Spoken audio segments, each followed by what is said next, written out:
Where is Rick? I'm right here. He is still recovering from his nose surgery.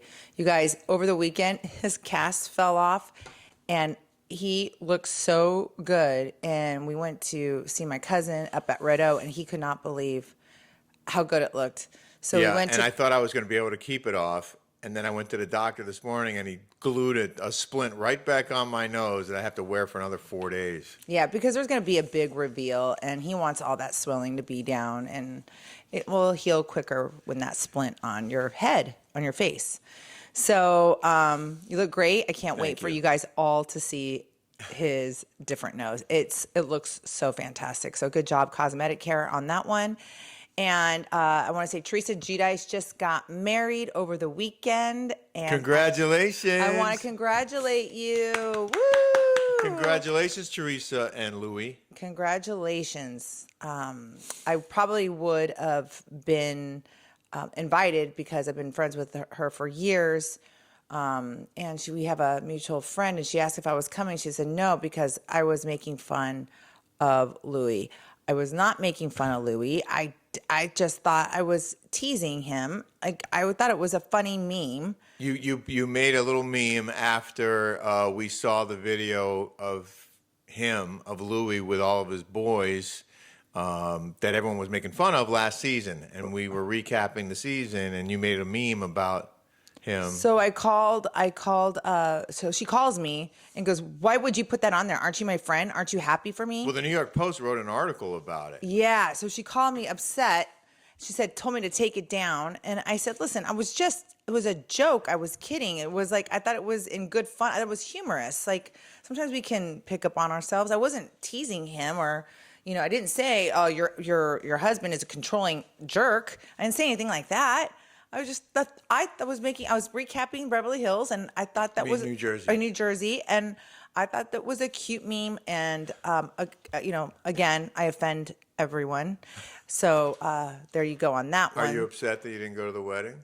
I'm a little hurt. I'm a little hurt that she took that so personally. Like you're on a show where you're getting criticized, like to the end, and you're upset that I did a little meme. Margaret Josephs, we kind of got into it, and she's like, yeah, Kelly and her little Rick, like her little Rick. I'm like, I laughed. I'm like, okay, little Rick, all right? Like, little Rick, fine, I'm going to call him little Rick from now on. Like, I'm not little. Well, you're 5'10", you're not, I'm 5'8", you guys. That's taller than average. I'm I'm taller than average. People So am that I. see me in real life go, I can't believe how tall you are. I get that all the time. Yeah. So, what about her outfit? Her wedding outfit, her hair. okay, so she's been married before. She's already worn the white dress. For me, I wore a black dress because I've been married 3 times. And so I felt like the white didn't work out for me because I got divorced 2 times before. So might as well wear black, right? Not that Damn, you looked hot too. and I wanted it simple and I wanted it intimate. I've had the big weddings, the big Catholic white dresses and all that. But I thought that her first dress that she had was beautiful. I thought it was sleek. I like her hair straight down. I thought she looked gorgeous.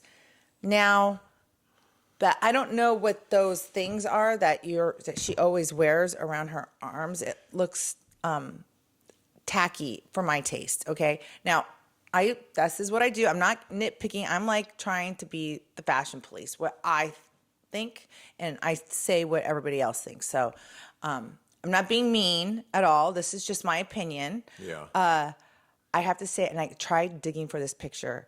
I was in a wedding, in my cousin's wedding in San Diego, and my mom took me to JCPenney's because they didn't have the dry bar. This was like probably in 8th grade, like 1989. And my mom took me to go get like a updo. I swear to you, it turned out just like that hair. I am not kidding. So when I look at that hair, I'm like, did she get it done at JCPenney's? Because I had that hairdo. I am not kidding. Didn't have the crown. Don't know what the crown's about, okay? I mean, we're not Frozen, but, the movie Frozen. But I found it a little over the top, if you will, especially you're not going to the prom or in a movie called Frozen. So you're getting married for the second time. Anyway, congratulations. I don't want to be too negative or too harsh on Teresa. I think she's a wonderful person. I really like her inside and out. And so congratulations. And we're both sorry we couldn't be there. yeah. So I also want to talk about, so every day I wake up every morning and I have like 20 Google alerts. And it's always from the same sources. It's from the Heavy, Daily Mail, Page 6, Reality Blurb, Techno, whatever it is. So I want to go tell you about the Daily Mail article was about my appearance I was on an unpopular podcast. And that's the name of the podcast, is Unpopular. Unpopular with Jacques Peterson. Yeah. So I went after Braunwyn. So Braunwyn went on one of these Under the Velvet Rope and said that I doxed her and I showed her address. And I never showed her address. She keeps lying about that. She keeps lying that I was showed there. her address. Can I say what happened? Yes. We were outside of her house, and you made a video of the license plates on her vehicles because she had Florida plates, living in California and Newport Beach. Florida plates on her vehicles, which means that she was using a Florida address for DMV and wasn't paying the taxes that she should have been paying living in California. So you showed her Florida plates, but you did not show her address. No. And if anyone looked up her Florida plates, they would have been linked to a Florida address, not her California address. But by the way, we live in the Port Streets. We know the house is featured on the show. Yeah, they show it on TV. They show her house on TV. So if anyone wanted to find her house, all they have to do is drive around the Port Streets and they'll find it. They'll find it. It's right on a main street, by the way. So she had already done that. You didn't do that. Yeah. It was nighttime. All you did was so show she the lied. license plates. Then when we were on the reunion, she said that she has proof that I'm a racist. And she printed out those conversations that me, Emily, Gina, and all of us had. And it was, all I said was, don't take your kids to a protest. It's dangerous. That's all I said. And she made that seem like that was racist. That's all I said. But the other thing that she said that really upset you was that you weren't a good mom. Yes. So she said on the reunion and everywhere else, and on Entertainment Tonight, she went on a big, huge whirlwind thing, and they allowed her. They didn't let me go on any of those shows. So they said that I was a bad mom, that during the pandemic, I left Jolie. Well, I never left Jolie. I've never moved out of state to be with anyone. I had 1 week on, 1 week off. Jolie was with her dad. Jolie was with her dad. And you came to New York, and because of the pandemic, you couldn't go home every week. I couldn't go home every week. The flights were canceled. So for her to say that and make up a lie is completely and utter. And again, it's these woke people, right? They're a bunch of freaking hypocrites, right? She says that I'm a bad mom and that I leave my kids. She moved to Brooklyn to go be with her girlfriend. So and she has 7 She has 7 kids. And you know what? Those 7 kids have issues. I mean, you all saw it on TV yourself. So wait, can I read the quote that you said to the guy on the Unpopular podcast? Yes. This was in the article in the Daily Mail. You said, look at her kids. Is she the best mom? No. Her kids have got issues. Why? Because she's a bad mom. She's got 7 children, and she's more worried about eating. Can I say that word? I don't know. About eating Putang than taking care of her kids. That's what you said to him, and they wrote an article about that. Yeah, the Daily Mail did. So I wish she would go away, honest to God. Do you want to talk about what Sean's girlfriend said? Oh, yeah. So Sean's girlfriend wrote to me, okay? And she said, and this is... that's the quote that Braunwyn posted something about her, and then she responded to Braunwyn. You want to read that? Yeah, so read this. Oh, okay.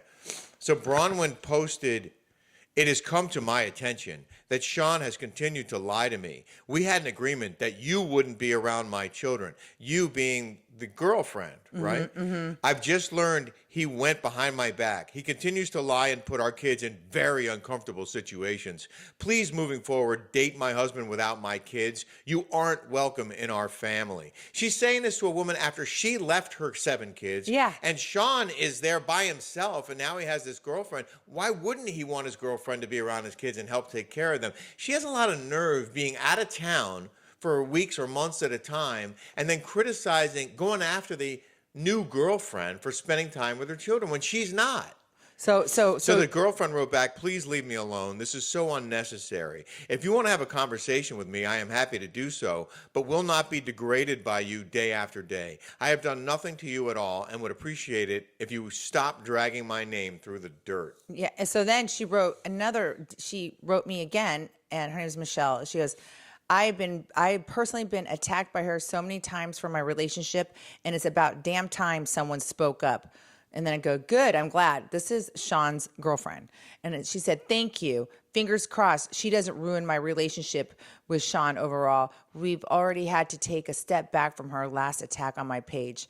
I think you are a badass for sticking up for yourself. And Sean sent me that link and thinks you said nothing but the truth too, by the way. This is the shit that she keeps doing. She's crazy. Wow. This is from Sean Windham Burke's girlfriend. So thank you, Sean, for saying that everything that I've said is the truth. I know you always have stuck up for that lunatic, but thank you, Sean, for validating me.